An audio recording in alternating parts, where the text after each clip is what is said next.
الحمد للہ رب العالمین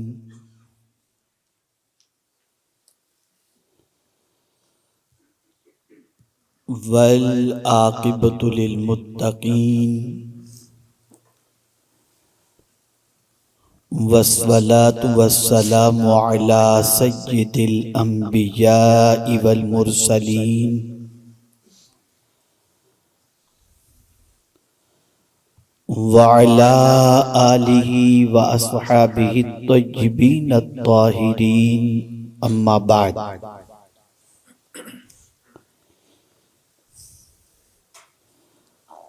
فاعوذ باللہ من الشیطان الرجیم بسم اللہ الرحمن الرحیم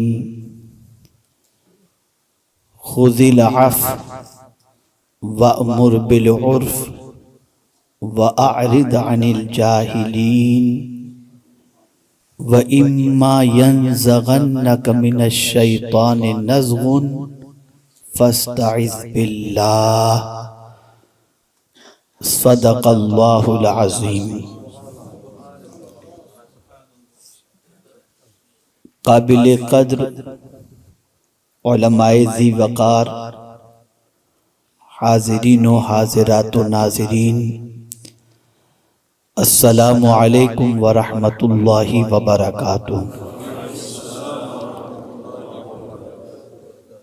میرے پیارے آقا صلی اللہ تعالی علیہ وسلم کے پیارے دیوانوں، جس آیہ کریمہ کی تلاوت کا میں نے شرف حاصل کیا، اس سے متعلق کچھ معروضات پیش کرنے سے پہلے آقا کریم رؤوف الرحیم علیہ التحیۃ والتسلیم کی بارگاہ بے کس پناہ میں جس طریقے سے میں پڑھاؤں عقیدت و محبت میں ڈوب کر اسی طریقے سے درود و سلام کا نذرانہ پیش کریں۔ الصلاۃ والسلام علیک یا رسول اللہ، الصلاۃ والسلام علیک یا حبیب اللہ، الصلاۃ والسلام علیک یا نبی اللہ، الصلاۃ والسلام علیک یا نور اللہ، وعلی آلک واصحابک یا حبیب اللہ، صلی اللہ تعالی علیہ وسلم۔ الحمدللہ بولٹن کی سرزمین پر مسجد نور الاسلام میرے ابتدائی ایام کے لیے یادگار بھی ہے، اور اس مسجد سے میرا بڑا پرانا ابتدائی رشتہ بھی موجود ہے، اور الحمدللہ اب اس مسجد میں نوجوان علماء، تعلیم یافتہ نوجوان کمیٹی کے اور تعلیمی میدان کے اندر ذمہ داری کو نبھا رہے ہیں، جیسے کہ مولانا محمد حسین قادری صاحب، مولانا کلیم قادری صاحب، مولانا خالد، اور اسی طریقے سے مسجد کے نوجوان ٹرسٹی حضرات جو دنیاوی اعتبار سے تعلیم یافتہ ہیں۔ امید کاملہ ہے کہ انشاءاللہ یہاں سے ایسی شمع روشن ہوگی جس کی روشنی پورے برطانیہ کے اندر انشاءاللہ پھیلے گی۔ اللہ ہم سب کو وہ دن دکھائے۔ قرآن مقدس اللہ کی وہ عظیم ترین کتاب ہے جو ہر ایشو پر گفتگو کرتی ہے۔ آپ کا سوشل ایشو ہو، میڈیکل ایشو ہو، ایجوکیشنل کا معاملہ ہو، ایجوکیشن کا ایشو ہو، فیملی کا ایشو ہو، بزنس کا ایشو ہو، اس لیے کہ جب میرے کریم نے کہہ دیا کہ وَلَا رَطْبٍ وَلَا يَابِسٍ إِلَّا فِي كِتَابٍ مُبِينٍ، تو پھر اس میں کوئی ایسی چیز نہیں ہے جو اس کے اندر موجود نہ ہو۔ تھوڑا سا اور آگے بڑھ کر کے عرض کروں تو اس کتاب میں آپ کا ذکر بھی موجود ہے، میرا ذکر بھی موجود ہے۔ فِيهِ ذِكْرُكُمْ، قرآن کہتا ہے اس میں تمہارا ذکر موجود ہے۔ کوئی ایسا بندہ نہیں جس کا ذکر اس کتاب کے اندر موجود نہ ہو۔ یہی وجہ ہے کہ حضرت احنف بن قیس رضی اللہ عنہ مولا تبارک و تعالیٰ عنہ فرماتے ہیں کہ قرآن ایسا آئینہ ہے کہ ہر آدمی اپنا چہرہ قرآن میں دیکھ سکتا ہے، ہر آدمی۔ پھر قرآن مقدس کا انڈیکس آپ کو نظر نہیں آئے گا کہ ابھی اتنی آیتیں ابتدا کی توحید پر ہیں، اتنی یہ ہیں، سب الگ الگ الگ الگ قرآن میں بکھری ہوئی آپ کو نظر آئیں گے۔ کبھی توحید کا ذکر شروع ہو رہا ہے تو پھر فوراً کہیں آخرت کا ذکر آ گیا، کہیں آخرت کا ذکر شروع ہو رہا ہے تو فیملی ایشوز کا ذکر آ گیا۔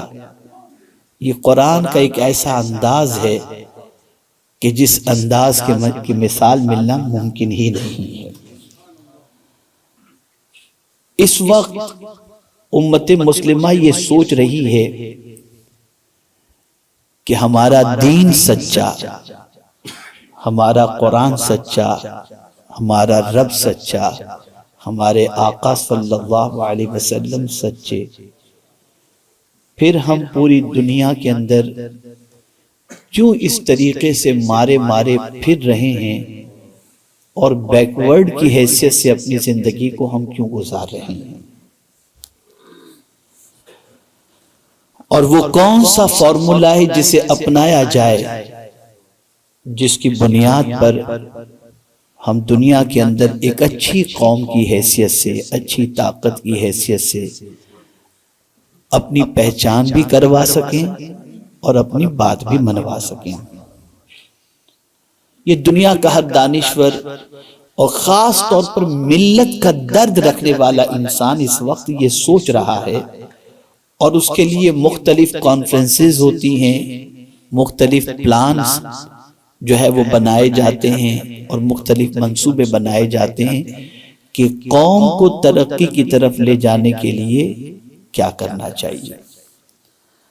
اب آئیے میں آپ کو سیرت نبوی صلی اللہ علیہ وسلم اور قرآن کی روشنی میں ایک سوسائٹی کو کیسے اسٹرانگ کیا جائے۔ سوسائٹی سے مراد آپ مسجد کی سوسائٹی مت سمجھیے گا، سوسائٹی سے مراد آپ جو ہے کوئی آرگنائزیشن مت سمجھیے گا، یہاں پر سوسائٹی سے مراد پوری امت مسلمہ کو لے رہا ہوں، اور امت مسلمہ میں بالخصوص غلامان رسول کو میں لے رہا ہوں۔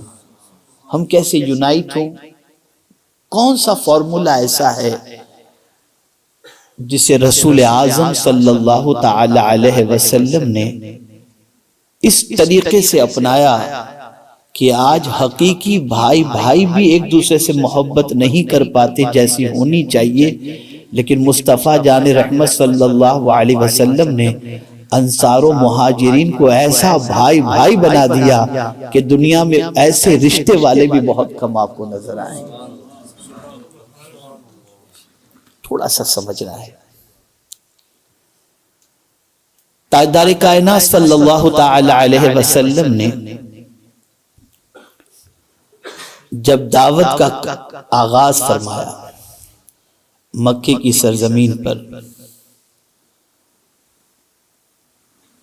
تو رسول اعظم صلی اللہ علیہ وسلم نے 40 ایئرز تک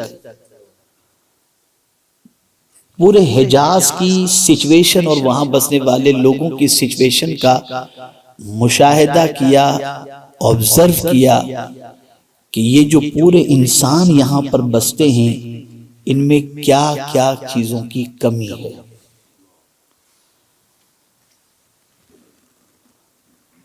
پہلی چیز جو نظر آئی آقا کریم صلی اللہ تعالی علیہ وسلم کو وہ چیز تھی کہ ہزاروں کے ماننے والے موجود تھے، ایک خدا کے ماننے والے موجود نہیں تھے۔ تو رب قدیر کے پیارے حبیب صلی اللہ علیہ وسلم نے اس ایک خدا کی دعوت کا آغاز فرمایا۔ پہلا ایجوکیشن، یہ ذہن میں رکھیے گا، پہلا ایجوکیشن توحید ہے۔ اعلم انہ لا الہ الا ہو۔ تاجدار کائنات صلی اللہ تعالی علیہ وسلم نے جو دنیا کے انسانوں کو پہلا ایجوکیشن عطا فرمایا وہ یہ ہے کہ بندے تیرے پاس سارا ایجوکیشن ہو لیکن وہ کسی کام کا نہیں جب تک کہ تجھے یہ معلوم نہ ہو کہ تو کس کا بندہ ہے اور تجھے سر کس کی بارگاہ میں جھکانا ہے۔ یہی وجہ ہے کہ ایجوکیشن ہونے کے باوجود عمرو ابن حشام کو جو جج تھا، حکم تھا، کہ اس وقت سوسائٹی کے اندر جو فیصلے کیے جاتے تھے وہ عمرو ابن حشام ہی کیا کرتا تھا، لیکن جب رسول اعظم صلی اللہ علیہ وسلم نے اس ایک ایجوکیشن کی طرف بلایا کہ آ اور کہہ دے کہ اللہ کے علاوہ کوئی عبادت کے لائق نہیں، اور اس نے جب انکار کیا تو رسول اعظم صلی اللہ علیہ وسلم نے اسے ٹائٹل بھی چھوٹا نہیں دیا، اتنا بڑا ٹائٹل دیا کہ اسی ٹائٹل سے وہ مشہور ہو گیا، اور وہ ٹائٹل ہے ابو جہل، جاہلوں کا باپ، حکم، جج۔ لیکن رسول اعظم صلی اللہ علیہ وسلم فرماتے کہ جاہلوں کا باپ۔ تو پہلا ایجوکیشن ہے اللہ، اسے پہچانو۔ اللہ ایک ہے، وحدہ لا شریک ہے۔ قرآن اسی لیے کہتا ہے ادعو الی سبیل ربک، اپنے رب کے راستے کی طرف بلاؤ، اس کی طرف بلاؤ۔ آقا کریم صلی اللہ علیہ وسلم نے دعوت کا آغاز کیا تو ارشاد فرمایا قولوا لا الہ الا اللہ تفلحوا، کلمہ طیبہ پڑھو کامیاب ہو جاؤ گے۔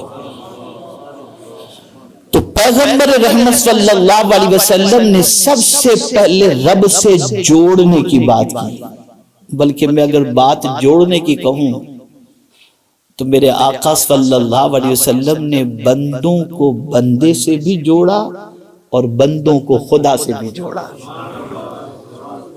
بندوں کو بندے سے بھی جوڑا اور بندوں کو خدا سے بھی جوڑا۔ رسول اعظم صلی اللہ علیہ وسلم جوڑنے کے لیے تشریف لائے۔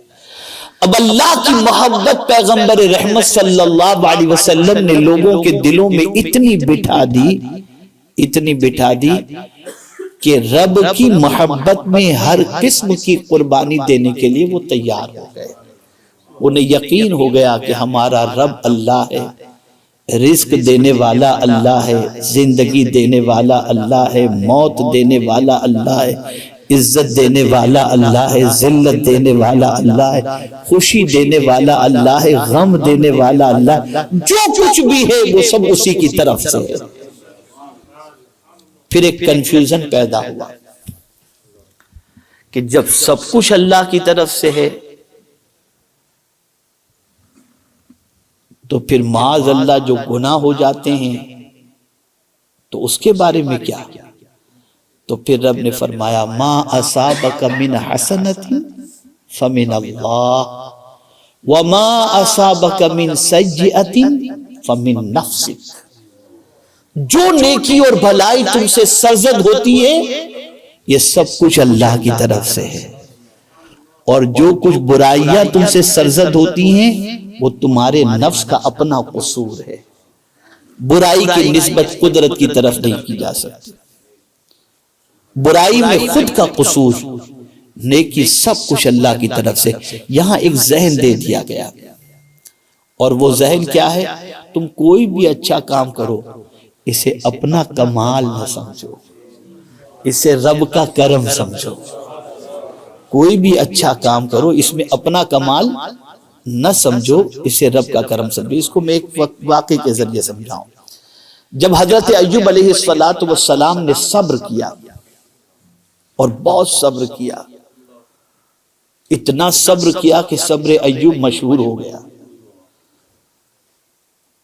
اور پروردگار جل جلالہ ان کے صبر سے اتنا راضی ہوا کہ فرمایا اِنَّا وَجَدْنَاهُ صَابِرًا، بے شک ہم نے ان کو صبر کرنے والا پایا۔ نعم العبد، کتنا اچھا بندہ ہے، کتنا اچھا بندہ ہے۔ قرآن نے حضرت ایوب علیہ السلام کی تعریف کی تو مچل گئے۔ کبھی ہوتا ہے نا کسی کی تعریف کرو تو آدمی مچل جاتا ہے، تو حضرت ایوب علیہ السلام بھی مچل گئے اور تعریف کو سن کر اپنے رب سے کہنے لگے مولا میں نے کیسا صبر کیا نا، مچل گئے، میں نے کیسا صبر کیا نا۔ تو اب جواب سنیے میرے رب کا۔ میرے کریم نے ارشاد فرمایا ایوب تجھے صبر کی توفیق کس نے عطا فرمائے؟ اگر میں توفیق نہ دیتا تو تم صبر کہاں سے کرتا؟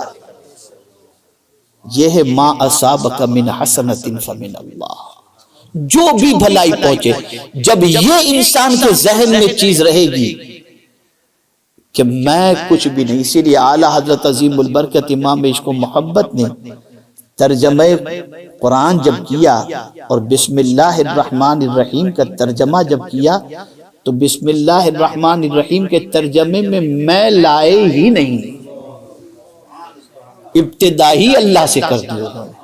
اللہ کے نام سے شروع کرتا ہوں جو نہایت رحم والا، میں کا لفظ نہیں۔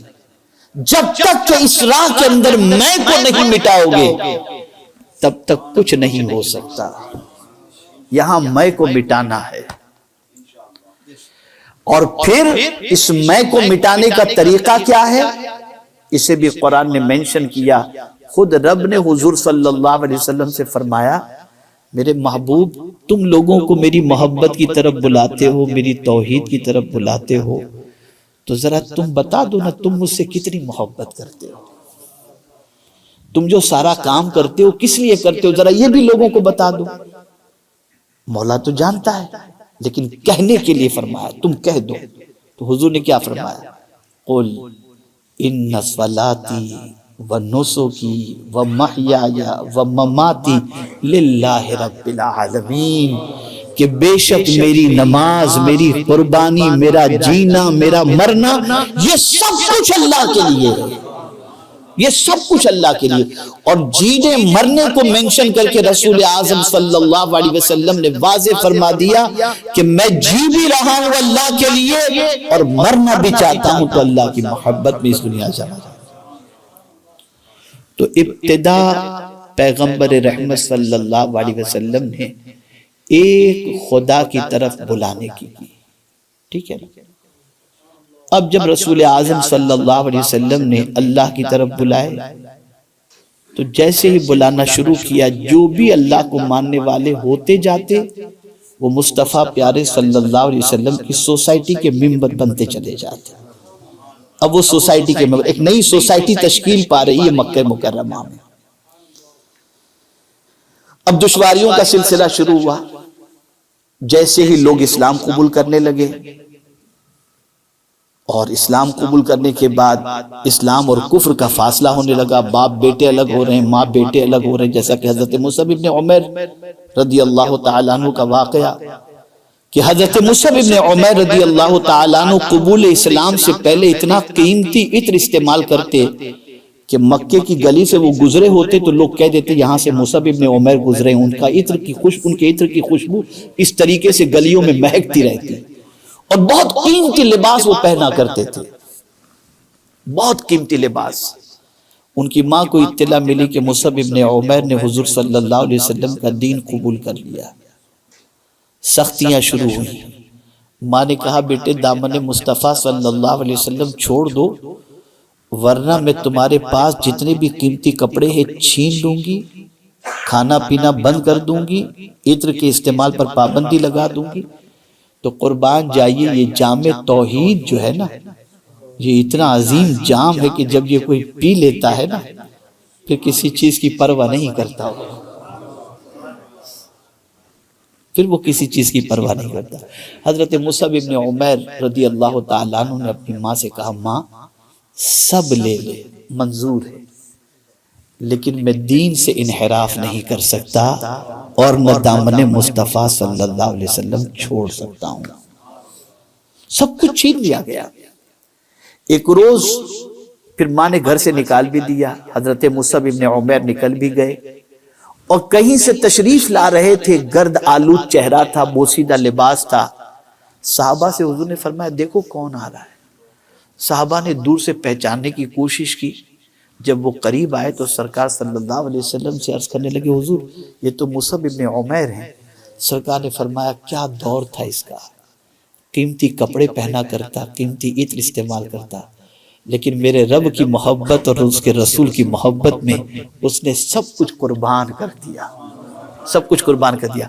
جب اس بوسیدہ لباس کو پہن کر حضور کے پاس آئے اور اس کے بعد طبیعت چاہی کہ ذرا چل کر ماں کی طبیعت تو دیکھ لوں ماں کیسی ہے، ماں کے پاس پہنچے ملنے کے لیے، ماں نے اسلام تو قبول کیا نہیں تھا، ملنے گئے تو ماں نے دیکھا تو دیکھتے کہ مصعب تیری حالت تو نے کیا بنا رکھی ہے، تو جب تک حضور کی غلامی قبول نہیں کیا تھا قیمتی کپڑے پہنتا تھا، اب دیکھ پھٹے پرانے کپڑے تجھے کیا دیا تجھے محمد صلی اللہ علیہ وسلم نے۔ یہ کوشچن تھا ماں کی طرف سے، کیا دیا؟ قربان جائیے ان کے جواب پر۔ ارشاد فرماتے ماں تو یہاں مجھے بوسیدہ لباس میں دیکھ رہی ہے، لیکن جنت میں ایسا لباس ملے گا جو دنیا سے کروڑوں گنا بہتر ہوگا۔ میں نے اپنے رسول کے ارشاد پر عمل کرتے ہوئے دین اسلام کو قبول کیا ہے۔ یہ سیکریفائس تھا، یہ قربانی، اتنا حضور نے پلا دیا تھا۔ اسی لیے کسی نے بہت اچھی بات کہی ہے، عجب چیز ہے لذت آشنائی، عجب چیز ہے جسے یہ جا۔ اسی لیے غوث پاک رضی اللہ تعالی عنہ بھی اللہ کی بارگاہ میں دعا کرتے ہیں تو یہ دعا کرتے ہیں اللہم اسقنی شراب محبتک، اے اللہ اپنی محبت کی شراب مجھے پلا دے، یہ دعا کرتے ہیں۔ تو پہلی چیز تھی توحید، لیکن توحید کو منوانے سے پہلے 40 ایئرز کی پوری لائف لوگوں کے سامنے رسول اعظم نے پیش فرمائی، اور سب کا ایک ہی کہنا تھا صادق الوعد الامین۔ یہ 3 ٹائٹل میں کہیں نماز کا ذکر نہیں ہے، توجہ چاہوں گا، ان تینوں ٹائٹل کے اندر کہیں نماز کا ذکر نہیں ہے۔ صادق، وعد، امین، الصادق، الوعد، الامین۔ حضور صلی اللہ علیہ وسلم نے اپنی آئیڈینٹیٹی یہ بنا کر کہ کبھی جھوٹ نہیں، کبھی وعدہ خلافی نہیں، کبھی امانت میں خیانت نہیں۔ جب رسول اعظم صلی اللہ علیہ وسلم نے اپنی یہ پہچان بنا لی تو ایک جملہ میں یہاں پر عرض کروں گا توجہ کے ساتھ، خاص طور پر مبلغین بھی اس پر توجہ رکھیں کہ پہلے ذات منواؤ پھر بات منواؤ۔ رسول اعظم نے پہلے اپنی ذات منوائی اور پھر اپنی بات سرکار صلی اللہ علیہ وسلم نے منوائی۔ تو توحید ابتدا تھی، پھر اس کے بعد آخر کہ تم اس ادھر ادھر کے راستے پر مت چلو، تمہارا ایک ایک عزو قیامت میں گواہی دے گا۔ سرکار صلی اللہ علیہ وسلم نے آخرت کی طرف ان کو بلایا اور آخرت کی فکر انہیں عطا فرمائی۔ جب آخرت کے بارے میں انہوں نے سنا تو پھر ان کی زندگی میں بیلنس آ گیا کہ ہمیں ایک نہ ایک دن خدا کی بارگاہ میں اپنی زندگی کا حساب دینا ہے، تو ہم کوئی ایسا کام نہ کریں جس کی وجہ سے رب قدیر جل جلالہ ناراض ہو جائے۔ اب رسول اعظم کے صدقے میں توحید، رسول اعظم صلی اللہ علیہ وسلم کے صدقے میں فکر آخرت، اب جب یہ ساری چیزیں پیغمبر رحمت صلی اللہ علیہ وسلم سے ملنے لگی تو ان کے اندر ایک ایسی کیفیت پیدا ہوئی کہ رسول اعظم صلی اللہ علیہ وسلم پر مر مٹنے کے لیے تیار ہوئی۔ لیکن چونکہ پیغمبر اعظم صلی اللہ علیہ وسلم کا ایکسپیرینس تھا، اس ایکسپیرینس کے اندر کوئی بھی ایمان سے ہاتھ دھو بیٹھ سکتا ہے، کوئی بھی اسلام چھوڑ سکتا ہے، اور اسلام چھوڑنے کے لیے اور دعوت اسلام کو چھوڑنے کے لیے جو فارمولا اس زمانے میں اپنایا گیا تھا حضور صلی اللہ علیہ وسلم کے ساتھ، تو حضور صلی اللہ علیہ وسلم نے اس ایکسپیرینس کو سامنے رکھتے ہوئے اپنے صحابہ کی تربیت فرمائی۔ ایکسپیرینس کیا تھا؟ وہ یہ تھا کہ رسول اعظم صلی اللہ علیہ وسلم کو آفر دی گئی، آپ کو جتنی دولت چاہیے ہم دینے کے لیے تیار ہیں، عرب کی جس لڑکی سے، خوبصورت لڑکی سے آپ شادی کرنا چاہیں اس سے شادی کرانے کے لیے تیار ہیں، لیکن آپ دین کا کام نہ کریں، اللہ کی طرف نہ بلائیں، اسلام کی دعوت پیش نہ کریں۔ تو میرے آقا صلی اللہ علیہ وسلم نے فرمایا کہ میرے ایک ہاتھ میں چاند اور ایک ہاتھ میں سورج رکھ دو، اور اگر تم کہو کہ میں دین کا کام چھوڑ دوں، میں سب ٹھکرا سکتا ہوں، دین کا کام نہیں چھوڑ سکتا۔ تو اب سرکار نے محسوس کیا، دیکھیں میں اسٹیپ بائی اسٹیپ چل رہا ہوں تاکہ آپ سمجھ سکیں۔ رسول اعظم صلی اللہ علیہ وسلم نے محسوس کیا کہ میری امت کو دین کے کام سے روکنے کے لیے جس طرح میرے ساتھ حربہ استعمال کیا گیا وہ حربہ استعمال کیا جائے گا، تو رسول اعظم نے سب سے پہلے صحابہ کی زندگی میں پیورٹی پیدا کی کہ کوئی بھی کام دولت کے لیے نہیں کرنا، اللہ کے لیے کرنا ہے، اور محبت دنیا دل سے نکال۔ اسی لیے اعلیٰ حضرت عظیم البرکت امام عشق و محبت کہتے ہیں، تو جو چاہے تو ابھی میل میرے دل کے دھلیں، کہ خدا دل نہیں کرتا کبھی میلا تیرا۔ سرکار صلی اللہ تعالی علیہ وسلم کا دل بالکل صاف۔ اب رسول اعظم نے صحابہ اکرام علیہم الرضوان کی تربیت فرمائی، پیورٹی ان کے اندر پیدا فرمائی کہ تمہیں جو بھی کرنا ہے اللہ کے لیے کرنا ہے، اور جو کرو گے اس کا اچھا کرو گے تو اجر ملے گا، برا کرو گے تو اس کی سزا ملے گی۔ اب صحابہ کی سچویشن یہ ہوئی کہ ہر کام کے اندر اللہ کی طرف ان کی نظر رہتی، کوئی بھی کام اپنی ذات کے لیے قطعی طور پر نہ کرتے۔ اب آپ اور ہم سب کہتے ہیں کہ ہم بھی اللہ کے لیے کرتے ہیں، آپ اور ہم سب کہتے ہیں ہم اللہ کے لیے کرتے ہیں، جو بھی دین کا کام کرتے ہیں، لیکن یہ کیسے سمجھا جائے کہ ہماری لائف کے اندر پیورٹی ہے؟ تو حضرت حسن بصری رضی اللہ تعالیٰ عنہ سے پوچھا گیا کہ یہ بتائیے اخلاص کسے کہتے ہیں، پیورٹی کسے کہتے ہیں؟ کتنی پیاری بات انہوں نے بتائی۔ ارشاد فرماتے ہیں اخلاص سے کام کرنے والے بندے کو چاہیے جو کہتا ہے کہ میں مخلص ہوں، اس کو دودھ پیتے بچے جیسا ہو جانا چاہیے۔ جو بچہ دودھ پیتا ہے نا اس جیسا ہو جانا چاہیے۔ تو پوچھنے والے نے پوچھا اس سے مراد کیا؟ کہا دودھ پیتے بچے کو گالی دو اس کو فرق نہیں پڑتا، اور تعریف کرو تو بھی فرق نہیں پڑتا، اسے تو بھوک لگتی ہے تو ماں کے پستان کی طرف توجہ دے دیتا ہے۔ تو بس اگر کوئی شخص نہ تعریف کی فکر کرے اور نہ گالیوں کی فکر کرے، اس کی نظر تو بس ایک ہی ہو، میرے مولا تو راضی ہو جا، بس سمجھ لو کہ وہ بندہ پیورٹی کا مرتکب ہو چکا ہے۔ یہ ہے پیورٹی۔ ہماری تعریف نہ ہو تو ہم دوسری جگہ جائیں گے نہیں، اور برائی ہو تو اس کو سلام نہیں کریں گے۔ خیر، یہ اس طرح سے رسول اعظم صلی اللہ علیہ وسلم نے تربیت فرمائی۔ اب آئیے اتنی سی باتوں کے بعد، حالانکہ یہی ٹاپک بہت لمبا ہے، لیکن میں نے جس آیت کی تلاوت کا شرف حاصل کیا ہے وہ سوسائٹی کو یونائٹ کرنے کے سلسلے میں، اور سیسا پگھلائی ہوئی دیوار سرکار صلی اللہ علیہ وسلم نے صحابہ کی کیسی بنا دی تھی، کیسی محبت پیدا فرما دی تھی، اسے تھوڑا سا سمجھنا ہے۔ پہلی چیز یونٹی کے سلسلے میں ضروری ہے، رسول اعظم صلی اللہ علیہ وسلم سے رب نے فرمایا خذی العفو،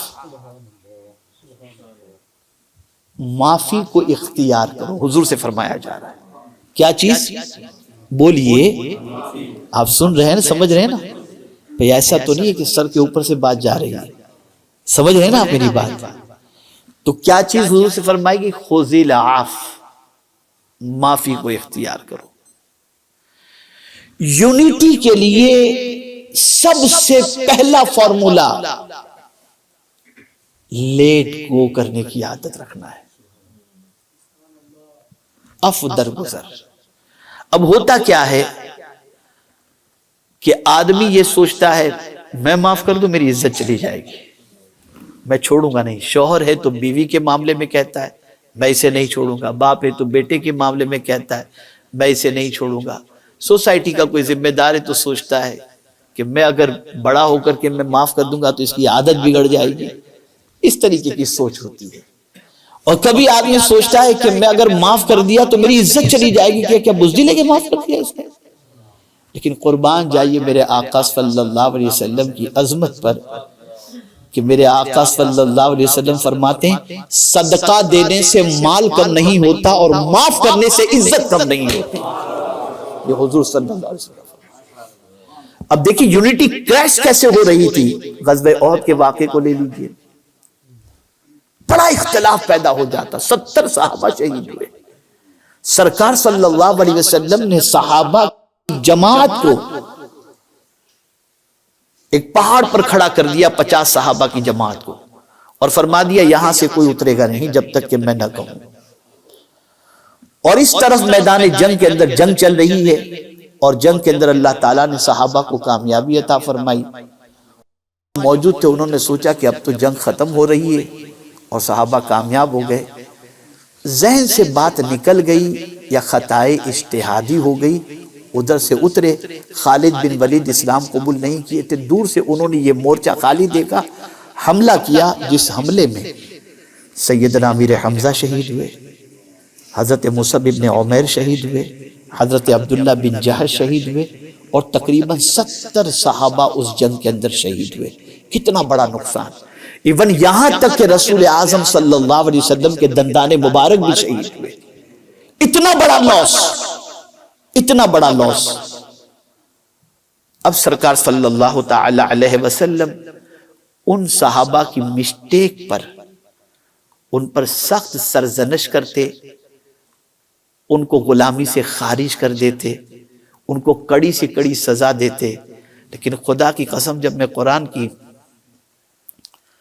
اس آیت کو دیکھتا ہوں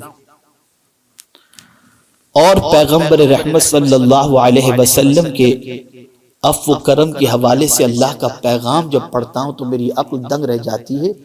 کس طریقے سے اتنی بڑی غلطی کو معاف کرنے کے لیے رب فرما رہا ہے. فرماتا ہے فاعف عنہم, میرے محبوب ان کی غلطی کو معاف کر دو.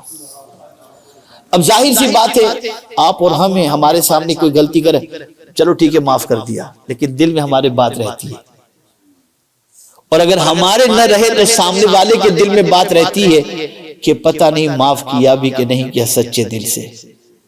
تو قربان جائیے میرے آقا صلی اللہ علیہ وسلم کی عظمت پر رب نے حضور سے فرمایا فاعف عنہم, ان کو معاف کر دو. اسی پر اکتفا نہیں فرمایا واستغفر لہم, ان کے لیے مغفرت کی دعا بھی کرو. یعنی جن سے غلطی ہوئی ان کو معاف بھی کرو, ان کے لیے مغفرت کی دعا بھی کرو. اور پھر قربان جائیے اور مزید مضبوطی کے لیے فرمایا وَشَاوِرْهُمْ فِي الْأَمْرِ, اور ان سے کاموں کے اندر مشورہ بھی لے لو تاکہ اطمینان ہو جائے کہ حضور نے معاف فرما دیا. اگر حضور معاف نہ فرماتے تو یونٹی بریک ہو جاتی. لیکن اتنی بڑی غلطی پر حضور سے فرمایا گیا معاف کر دو. اور پھر اس معافی کے بعد قرآن آگے کہتا ہے بشاورہم فی الامر فاذا عزمت فتوکل علی اللہ, اور جب آپ کسی چیز کا ارادہ کر لیں تو پھر اللہ پر بھروسہ کر لیں. دیکھیں یہاں بھی سمجھنے کی بات ہے, دین کے کام کرنے والوں کے لیے خاص سمجھنے کی بات ہے.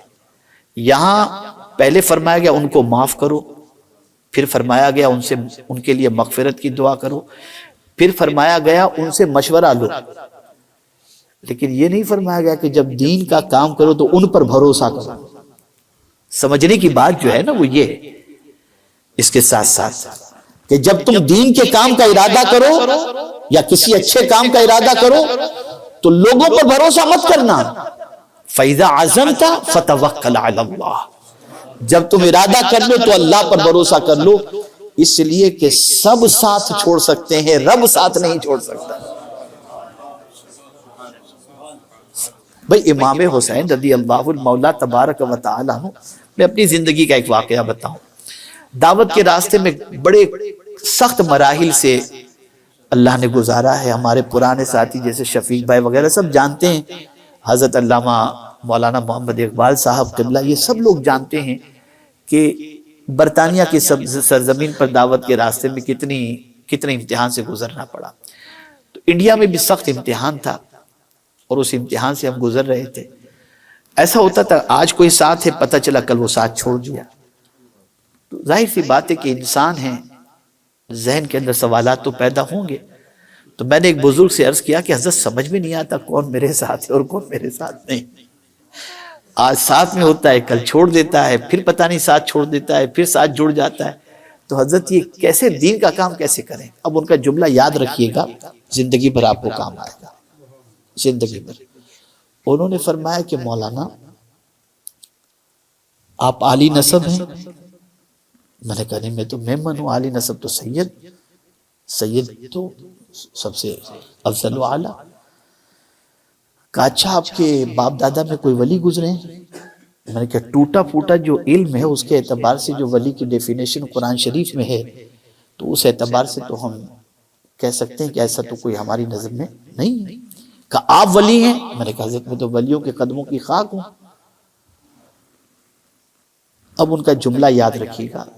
میں خاص طور پر ذمہ داروں سے، دین کے کام کرنے والوں سے عرض کروں گا.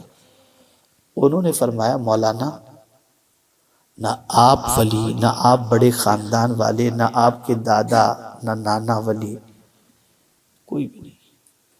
امام حسین نوجوانان جنت کے سردار، ماں جنتی عورتوں کی سردار، باپ ولیوں کا سردار، نانا نبیوں کا سردار. بولے قوم جب ان کا ساتھ چھوڑ سکتی ہے تو آپ کیا ہیں؟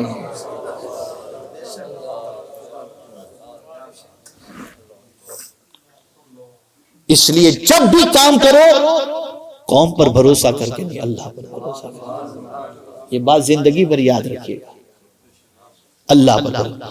تو قرآن مقدس میں رب نے حضور صلی اللہ علیہ وسلم سے فرمایا ان کو معاف کرو، ان کے لیے مغفرت کی دعا کرو، ان سے مشورہ لو، اور جب ارادہ کرو تو اللہ پر بھروسہ کرو. ام المؤمنین حضرت عائشہ صدیقہ رضی اللہ تعالی عنہا سرکار صلی اللہ علیہ وسلم سے عرض کرتی ہیں یا رسول اللہ صلی اللہ تعالی علیہ وسلم شب قدر میں کیا دعا کروں؟ دیکھیے معافی، شب قدر میں کیا دعا کروں؟ تو آقا کریم صلی اللہ علیہ وسلم نے فرمایا یہ دعا کرو اللہم انکا عفو تحب العفو فاعف عنی. اے اللہ تو معافی کو پسند فرماتا ہے، تو خود عفو ہے، اے اللہ تو مجھے معاف فرما دے. ایک سوال پوچھتا ہوں، ہم لوگ بھی شب قدر میں یہ دعا کرتے ہیں، ہم تو چاہتے ہیں اللہ ہمیں معاف فرما دے، لیکن ہم اللہ کے بندوں کو معاف کرنے کے لیے تیار ہیں. آج گھر گھر میں یہی ہو رہا ہے، شوہر بیوی کو معاف کرنے کے لیے تیار نہیں. بعض تو بچے، بعض باپ، بعض ماں ایک دوسرے کو معاف کرنے کے لیے تیار نہیں. اور بھی یاد رکھیں سب سے بڑا فائدہ معافی کا یہ ہوتا ہے کہ جب کوئی معاف کر دیتا ہے تو ٹینشن فری ہو جاتا ہے. اس کو یاد رکھیے گا، میرے جملے میں سائیکولوجیکل میں آپ سے عرض کر رہا ہوں. معاف کرنے والا ٹینشن میں نہیں رہتا، معاف کرتے ہی اس کا ٹینشن فنش. اس لیے کہ معاف نہیں کرے گا تو پلان بنائے گا کیسے ریونج لیں، اور معاف کر دے چھوڑو یار کیا کرنا ہے، آرام سے سو گیا. تو معاف کرنے میں جس کو معاف کر رہے اس کا فائدہ ہی نہیں، آپ کا بھی فائدہ ہے اس کے اندر. تو معاف کر کے فری ہو جاؤ. اور معاف کرنے والے کی محبت اللہ لوگوں کے دلوں میں پیدا کرتا ہے، ریونج لینے والے کی محبت نہیں، معاف کرنے والے کی. میں آپ سے ایک چیز عرض کروں، ہم صبح سے لے کر رات تک اللہ کی نافرمانی کرتے ہیں، پھر بھی پریشانی ہے، اللہ کرم فرما دے، اللہ گناہ کو. کیوں؟ جبکہ وہ قادر مطلق ہے، ہم نے اس کی نافرمانی کی ہے، پھر بھی ہم اسی کی طرف رجوع کیوں ہوتے ہیں؟ تو ہمارا دل کہتا ہے بڑا رحیم ہے، وہ معاف فرمانے والا ہے، اس لیے اس کی طرف مائل ہوتے ہیں. اور اللہ عز و جل اپنے بندوں کو معاف بھی فرماتا ہے، اسی لیے خود فرماتا ہے انی لغفار لمن تاب آمن وعمل صالحا. اور ایک مقام پر تو اتنی عظیم بشارت عطا فرمایا نبی عبادی، میرے محبوب میرے بندوں کو خوشخبری سنا دو، انی انا الغفور الرحیم، میں بہت معاف کرنے والا ہوں، بہت معاف کرنے والا ہوں. تو سوسائٹی میں یونٹی پیدا کرنے کے لیے ضرورت اس امر کی ہے کہ پہلی چیز جو اختیار کرنی ہے، گھر کے اندر آج سے جس کسی کے ساتھ کسی بھی قسم کا اختلاف ہو، چھوٹے بڑے سے معافی مانگے اور بڑا دل کر کے معاف کر دیں، اور یہ نہ سوچیں کہ معاف کرنے سے عزت کم ہو جائے گی، بلکہ ہمیشہ یہ سوچیں کہ سرکار نے جو فرمایا وہ حق ہے کہ معاف کرنے سے اللہ تعالیٰ عزت میں اضافہ عطا فرما دے گا۔ تو عفو درگزر کو پروردگار نے فرمایا کہ عفو درگزر کو اختیار کرو، معافی کو اختیار کرو۔ رسول اعظم صلی اللہ علیہ وسلم کی حیات طیبہ میں کوئی ثابت نہیں کر سکتا کہ سیلف رسول اعظم صلی اللہ علیہ وسلم نے اپنے لیے کسی سے کوئی انتقام لیا ہو، بلکہ پیغمبر رحمت صلی اللہ علیہ وسلم نے سب کو معاف ہی کیا ہے اپنی ذات کے لیے۔ ہاں جہاں شریعت کے تقاضے کی بات ہوتی، حدود شریعت کی بات ہوتی، پھر کسے باشد کوئی بھی ہوتا، سرکار پھر کسی کی پرواہ نہیں کرتے تھے۔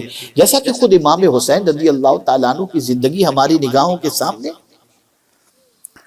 دونوں گروپ کی پوزیشن دیکھی۔ اذان امام حسین کے خیمے میں بھی ہو رہی ہے اور یزیدی خیمے میں بھی ہو رہی ہے۔ اب امام حسین سے ڈیمانڈ کیا تھا؟ یہی تو تھا نا کہ ہاتھ ملا لو، یزید کی بیعت قبول کر لو۔ اذان بھی پڑھ رہے ہیں، اور حیرت کی بات ہے جس نبی کی آل پر درود پڑھ رہے ہیں اسی نبی کی آل سے لڑنے کے لیے بھی تیار ہے۔ یعنی حد تو دیکھیے آپ۔ اگر امام حسین ان کے ساتھ کمپرومائز کر لیتے اور یزید کے ہاتھ میں ہاتھ دے دیتے تو بیٹے بھی بچ جاتے، خود کی جان کا بھی مطلب کوئی اتنا مسئلہ نہیں ہوتا، اور سکون کی باقی کی زندگی گزر جاتی۔ لیکن قرآن کی آیت امام حسین کے پیش نظر تھی، وَلَا تَرْكَنُوا إِلَى الَّذِينَ ظَلَمُوا فَتَمَسَّكُمُ النَّارِ، ظالم کے سامنے نہ جھکو ورنہ آگ تمہیں چھو لے گی۔ تو امام حسین جانتے تھے کہ یہ ایسا شخص نہیں کہ اس کے ساتھ کمپرومائز کیا جائے، بھلے یہ نماز پڑھتا ہو، بھلے حج کرتا ہو، بھلے طواف کرتا ہو۔ تو عرض کرنے کا منشا یہ کہ عفو درگزر اختیار کرنے کے حوالے سے قرآن نے فرمایا۔ دوسری چیز، پہلی چیز عفو کی وجہ سے، معاف کرنے کی وجہ سے یونٹی بڑھے گی۔ اب آپ دیکھیں نا، کوشش کی جائے کہ میاں بیوی میں بھی جھگڑا ہو تو صلح صفائی کے لیے ایک دوسرے کو معاف کرنے کی تلقین کی جائے، درگزر کی تلقین کی جائے، اکڑا نہ جائے، گھمنڈ نہ کیا جائے، تکبر نہ کیا جائے۔ اور یہ چیز اگر کوئی کرنا چاہے گا تو سمجھ لینا وہ شیطان کی بات مان رہا ہے، رحمان کی بات نہیں مان رہا۔ رحمان تو چاہتا ہے کہ تمہارے درمیان یونٹی ہو، رسول اعظم صلی اللہ علیہ وسلم تو چاہتے ہیں کہ یونٹی ہو۔ تو پہلی چیز خذ العفو، معافی کو اختیار کرو۔ دوسری چیز قرآن نے فرمائی وَأْمُرْ بِالْعُرْفِ، بھلائی کا حکم دو۔ بھلائی کا حکم دینے سے بھی کیا ہوگا؟ جب تم بھلائی کا حکم دو گے نا تو اس سے بھی تمہارے اندر یونٹی پیدا ہوگی، اتفاق و اتحاد پیدا ہوگا۔ اللہ اکبر۔ اب اس کا خیال حضور صلی اللہ علیہ وسلم نے تربیت میں کتنا رکھا، آپ دیکھیں۔ ایک سائل دروازے پر آیا، اس نے کچھ مانگا تو رسول اعظم صلی اللہ علیہ وسلم نے ام المؤمنین حضرت عائشہ صدیقہ رضی اللہ تعالیٰ عنہ سے فرمایا، عائشہ مجھ سے کہو نا کہ میں اسے دے دوں۔ کیا فرمایا؟ عائشہ مجھ سے کہو نا میں اسے دے دوں۔ تو ام المؤمنین عرض کرتی ہیں، یا رسول اللہ صلی اللہ تعالیٰ علیہ وسلم، میں کہوں یا نہ کہوں؟ آپ تو کسی کو محروم جانے ہی نہیں دیتے، آپ تو دینے والے ہی، آپ تو نہ کہتے ہی نہیں۔ میں کہوں یا نہ کہوں آپ تو ضرور دیں گے۔ تو یا رسول اللہ صلی اللہ علیہ وسلم اس لیے میں آپ سے نہیں کہی۔ تو سرکار نے فرمایا، عائشہ سنو، یہ تو اپنی جگہ مسلم ہے کہ میں دوں گا، لیکن اگر تم مجھے کہو گی تو تمہیں بھی دینے کے ساتھ ساتھ ثواب تمہیں بھی مل جائے گا۔ تو اچھی باتوں کا حکم دو، اچھی باتوں، اور جب اچھی باتوں کا حکم دو گے تو جو اچھی باتوں کا حکم دے گا اس کے اندر محبت پیدا ہوگی۔ اسی لیے آپ دیکھیں، اختلاف جب کسی کے درمیان ہوتا ہے تو سوچتے ہیں یار سچا آدمی کون ہے، چلو اس کے پاس لے کر کے جاتے ہیں، وہی فیصلہ کرے گا۔ اس لیے کہ انہیں یقین ہوتا ہے کہ وہ کسی کی فیور نہیں کرے گا، وہ جو حق ہوگا وہی کہے گا۔ تو یہاں قرآن نے کہا اچھی باتوں کا حکم دو، اور جب اچھی باتوں کا حکم دو گے تو آہستہ آہستہ اچھائیاں کرنے والے لوگوں کے درمیان اللہ نہ کرے کوئی اختلاف ہوگا تو اللہ تعالیٰ اسے بھی ختم فرما دے گا۔ تو پہلی چیز وَأْمُرْ بِالْعُرْفِ، پہلی چیز خُذِ الْعَفْوَ وَأْمُرْ بِالْعُرْفِ، اور تیسری چیز فرمائی گئی وَأَعْرِضْ عَنِ الْجَاهِلِينَ، جاہلوں سے اعراض کرو، جاہلوں سے اعراض کرو۔ جو ان پڑھ ہیں، گوار ہیں، ان کی باتوں میں کوئی دم نہیں ہوتا، بھائی ادھر کی ادھر کی ٹھوکم ٹھاک، انہیں کیا معلوم سوسائٹی کی ضرورت کیا ہے۔ اب وہ بیچ میں ٹپ ٹپ کرتے رہتے ہیں، بولتے رہتے ہیں۔ ارے بات کرنے کا طریقہ بھی حضور نے سکھایا نا۔ آپ کو بتاؤں رسول اعظم صلی اللہ علیہ وسلم کس طرح سے بات کرتے؟ تو حدیث مبارکہ میں ہے کہ جب حضور صلی اللہ علیہ وسلم کے سامنے کوئی شخص کچھ بات کہہ رہا ہوتا تو سرکار بیچ میں نہیں بولتے تھے، سنتے تھے چپ چاپ۔ جب اس کی بات کمپلیٹ ہوتی پھر حضور صلی اللہ علیہ وسلم فرمایا کرتے۔ یہ طریقہ، اگر کوئی اس پر عمل کرتا ہے تو سنت پر عمل پر، بات کرنے پر بھی عبادت کا ثواب اللہ اسے عطا فرمائے۔ اور یہاں اگر آج سچویشن دیکھی جائے تو منہ سے نوالا نہیں چھینا جاتا، الفاظ چھینے جاتے ہیں۔ یہ سچویشن ہے کیونکہ ہم نے پڑھا ہی نہیں، ہم نے پڑھا ہی نہیں۔ زندگی رہی تو میں آپ پھر کبھی گفتگو آپ کے سامنے کروں گا، کس سے کیسے بات کی جائے قرآن کی روشنی میں، ماں باپ سے کیسے بات کی جائے، اللہ سے کیسے عرض کیا جائے، رسول اللہ صلی اللہ علیہ وسلم سے کیسے عرض کیا جائے، مانگنے والے سے کیسے بات کی جائے، یہ سارے طریقے اللہ نے قرآن میں، کسی آپ منسٹر سے ملنے جا رہے اس سے کیسے بات کی جائے، سب طریقے اللہ نے قرآن مقدس میں بتائے، سارے طریقے۔ اس میں سے ایک طریقہ جنرل، چونکہ فرمایا گیا نا اعرض عن الجاہلین، جاہلوں سے اعراض کرو۔ تو اب جاہل بھائی چل تو جا چل، یہ نہیں کہنا، ان سے بھی کیسے بات کرنا اس کو قرآن نے سکھایا ہے۔ اس لیے کہ معلوم ہے تم ایسا کہو گے تو وہ آستین چڑھا لے گا، وہ آستین چڑھا لے گا، اس لیے اس سے ایسے بات مت کرو۔ اس کا طریقہ بھی قرآن نے سکھایا، اور یہ اولیاء ایسا ہی کرتے ہیں، ان کی صفت قرآن نے بیان فرمائی وَإِذَا خَاطَبَهُمُ الْجَاهِلُونَ قَالُوا سَلَامًا۔ اور جب جاہلوں سے مخاطب ہوتے ہیں نا تو کہتے ہیں بھائی جا اللہ تجھے سلامت رکھے، یعنی جاہلوں کو بھی سلامتی کی دعا۔ اس کو اصطلاح شریعت کے اندر سلام متارکت کہتے ہیں، سلام متارکت اسے کہتے ہیں کہ بس یہ ایسا سلام کہ بھائی اس سے تعلق تو ہمیں کچھ نہیں رکھنا، لیکن اس میں بھی اس کی سلامتی کی دعا دے دو، اللہ تجھے سلامت رکھے۔ تو جھگڑا نہیں ہوگا، تو جھگڑا، لیکن جہاں آپ نے آستین چڑھائی کیا پریشان کرتا رہتا، جہاں آپ نے اس طریقے کی بات کی جھگڑا شروع ہو جائے گا۔ لیکن اللہ اور اس کے رسول چاہتے ہیں یونیٹی رہے، پڑھے لکھے بھی آپ کے ساتھ ہوں گے، آپ کے ساتھ جاہل بھی ہوں گے، تو سب کے ساتھ آپ کا بیہیویئر کیسا ہو یہ قرآن نے اس کو مینشن کیا ہے۔ اور ایک مقام پر تو بڑی پیاری بات قرآن نے فرمائی وَقُلْ لِعِبَادِي يَقُولُ الَّتِي هِيَ أَحْسَنُ، جھگڑے کی بنیاد بھی دیکھیں قرآن بتاتا ہے آگے وَقُلْ لِعِبَادِي يَقُولُ الَّتِي هِيَ أَحْسَنُ إِنَّ الشَّيْطَانَ يَنزَغُ بَيْنَهُمْ إِنَّ الشَّيْطَانَ كَانَ لِلْإِنسَانِ عَدُوًّا مُبِينًا۔ قرآن کہتا ہے میرے بندوں سے کہہ دو کہ وہ جب بھی کہیں نا تو اچھی بات کہیں۔ اللہ فرماتے اپنے محبوب صلی اللہ علیہ وسلم سے کہ میرے بندوں سے آپ کہہ دیجئے کہ جب بھی وہ بات کریں اچھی بات کریں۔ بے شک شیطان جو ہے نا وسوسے پیدا کرتا ہے، یعنی ایک لفظ نکلا اس کے کئی معنی دماغ کے اندر پیدا گئے، اس لیے بولے تو نہیں ہوں گے، یہ مقصد تو نہیں ہوگا، یہ ریزن تو نہیں ہوگا، یہ وسوسے۔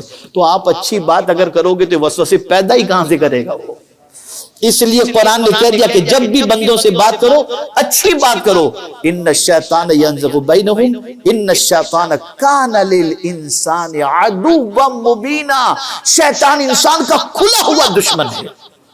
اور مجھے افسوس اس بات کی ہے، افسوس اس بات پر ہے کہ انسان شیطان کے وسوسے کا شکار تو ہو جاتا ہے لیکن رحمان کی باتوں پر عمل کرنے کے لیے تیار نہیں ہوتا۔ اب کبھی ایسا بھی ہو سکتا ہے کہ آپ پرفیکٹ بھی ہوں، ساری چیزیں ہوں، اندر سے شیطان پرابلم کریٹ کرے، مت چھوڑنا تو حق پر ہے، یہ ساری چیزیں۔ تو قرآن نے کہا وَإِمَّا يَنزَغَنَّكَ مِنَ الشَّيْطَانِ نَزْغٌ، جب شیطان تمہیں جھگڑے کے لیے وسوسے پیدا کرے، ورغلائے، تو تمہیں کچھ نہیں کرنا، فَاسْتَعِذْ بِاللَّهِ، اللہ کی پناہ مانگ لو۔ اور میں آپ کو قرآن مقدس اور احادیث کی روشنی میں یہ بتا سکتا ہوں، تقریباً انبیاء نے، تقریباً اولیاء نے اللہ کی پناہ ہر حال کے اندر مانگی ہے، ہر حال کے اندر۔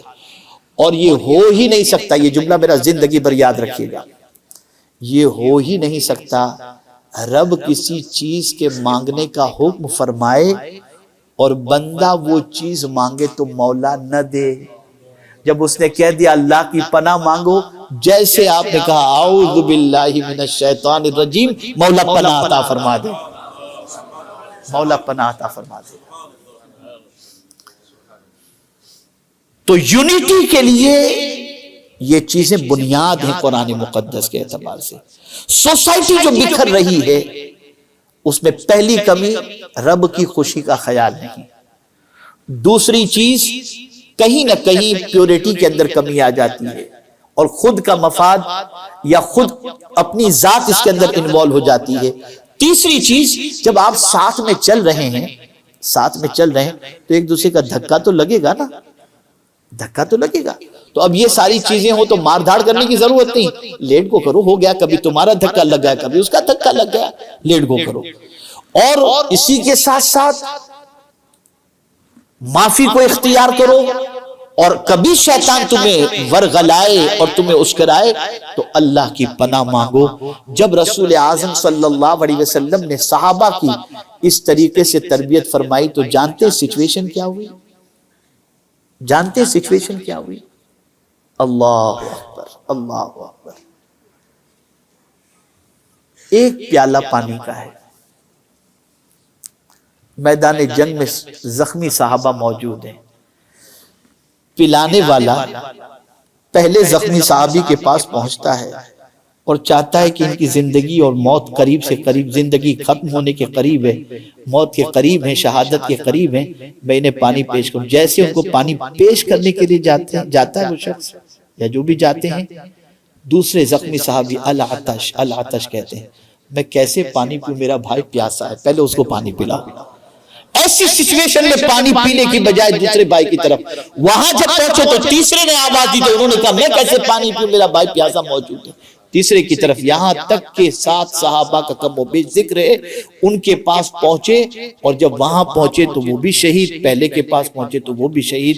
رسول اعظم نے ایسا نظام قائم کیا تھا اور یونیٹی ایسی قائم فرما دی تھی جس کی کوئی انتہا نہیں۔ اب میں آپ کو بتاؤں، آپ پوری دنیا میں سنتے ہیں ڈیوائیڈ اینڈ رولز، یہ جانتے ہیں کہ مسلمان یوں شکست نہیں کھا سکتے، ان کو ڈیوائیڈ کرو اور اس کے بعد ان کے اوپر حکومت کی جا سکتی ہے۔ اور ہم اتفاق سے تعلیمات نبویہ کو فراموش کر کے سازشوں کے شکار ہو گئے۔ عفو درگزر کو اختیار کرو، رسول اعظم صلی اللہ علیہ وسلم کے فرمان پر عمل کرو، اور شیطان جب ورغلائے تو اللہ عز و جل کی پناہ مانگو، اور جو بھی کام کرو اللہ عز و جل اور اس کے رسول صلی اللہ علیہ وسلم کی خوشنودی کے لیے کرو، اپنی ذات کے لیے قطعی طور پر نہ کرو۔ اب آپ دیکھ لیں آدمی کبھی کام چھوڑتا کیوں ہے؟ میں نے بہتوں کو چھوڑتے دیکھا ہے، وہ چیز مانگتا ہے جو جیتے جی مل نہیں سکتی۔ مولانا خالد صاحب غور سے سنیے گا، وہ چیز چاہتا ہے جو جیتے جی نہیں مل سکتی۔ 2 چیزیں ایسی ہیں جس کی تمنا جیتے جی انسان کو نہیں کرنی چاہیے۔ پہلی چیز ہے قبر، وہ جیتے جی ملے گی کسی کو؟ بولیے بھئی، آپ جواب دیں، مجھے اطمینان ہو تھوڑا سا۔ جیتے جی ملے گی؟ کب ملے گی؟ مرنا پڑے گا۔ تو قبر بھی مرنے کے بعد اور قدر بھی دنیا مرنے کے بعد کرے گی۔ یہ 2 چیزیں جیتے جی نہیں ہوتی، یہ 2 چیزیں مرنے کے بعد ہی ملیں گی آپ کو۔ جیتے جی بہت ڈیفیکلٹ ہے، بہت ڈیفیکلٹ ہے۔ اسی لیے قرآن نے واضح لفظوں میں فرما دیا وَمَن تَطَوَّعَ خَيْرًا فَإِنَّ اللَّهَ شَاكِرٌ عَلِيمٌ۔ جو اللہ کی خوشی کے لیے بھلائی کا کام کرتا ہے اللہ قدر کرنے والا ہے اور جاننے والا ہے. کوئی کرے یا نہ کرے اپنے مولا کی رضا کے لیے کام کرتے چلے جاؤ.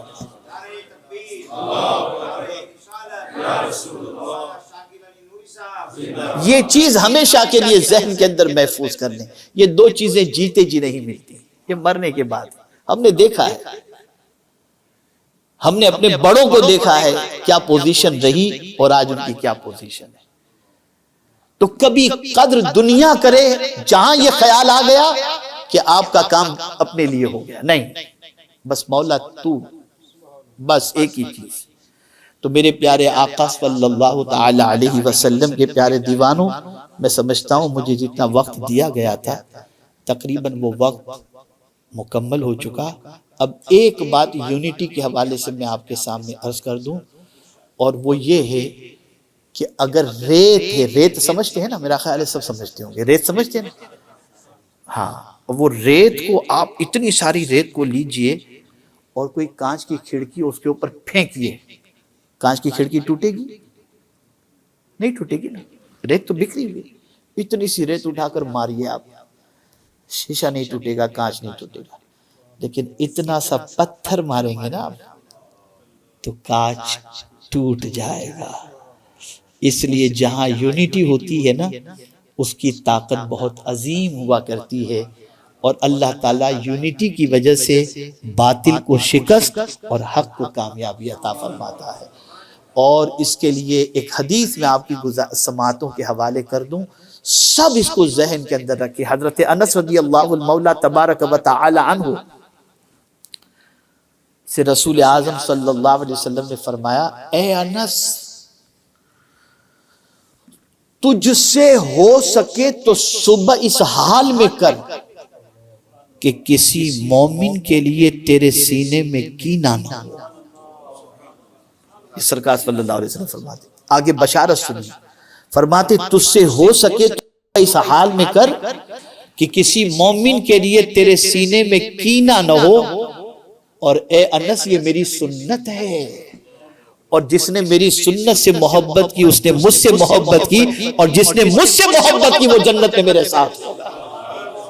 تو سینے کو کینے سے پاک کرو، کام کرنے والوں کی قدر کرو، یونٹی پیدا کرو، رسول اعظم صلی اللہ علیہ وسلم کے واسطے سے محبت، اتفاق اور اتحاد کے ساتھ کام کو آگے بڑھاؤ. مجھے اطلاع ملی کہ ماشاءاللہ مسجد نور الاسلام نے ایک یہاں کے لوگوں نے ماشاءاللہ ایک بہت بڑی جگہ لی ہے، بہت بڑا پلان ہے، بہت کچھ کرنے کی تمنا ہے، اور جوان کا تو معاملہ ہوتا ہی ایسا ہے. حضور صلی اللہ علیہ وسلم نے فرمایا جوانوں کی قدر کرو. سرکار صلی اللہ علیہ وسلم، جملہ سنیے گا حضور صلی اللہ علیہ وسلم کا ارشاد، جوانوں کی قدر کرو، اس لیے کہ میں نے جب اسلام لوگوں کے سامنے پیش کیا نا تو سب سے پہلے قبول کرنے والے جوان ہی تھے. سرکار جوان ہی تھے. تو یہ جوان اٹھے ہیں ماشاءاللہ، اور خوشی کی بات یہ ہے کہ صرف دنیاوی تعلیم یافتہ نہیں اٹھے، دینی تعلیم یافتہ بھی اٹھے ہیں، تربیت یافتہ بھی اٹھے ہیں.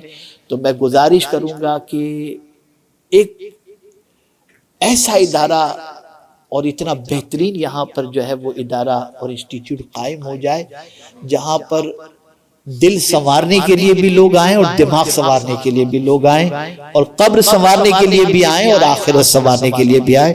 اللہ تعالیٰ اپنے حبیب صلی اللہ علیہ وسلم کے صدق و طفیل امام عشق و محبت کے اس شعر کے مطابق ہمیں کام کی توفیق عطا فرمائے کہ کام وہ لے لیجئے تم کو جو راضی کرے، ٹھیک ہو نام رضا تم پہ کروڑوں درود، وما علینا الا البلاغ المبین. السلام علیکم ورحمۃ اللہ وبرکاتہ.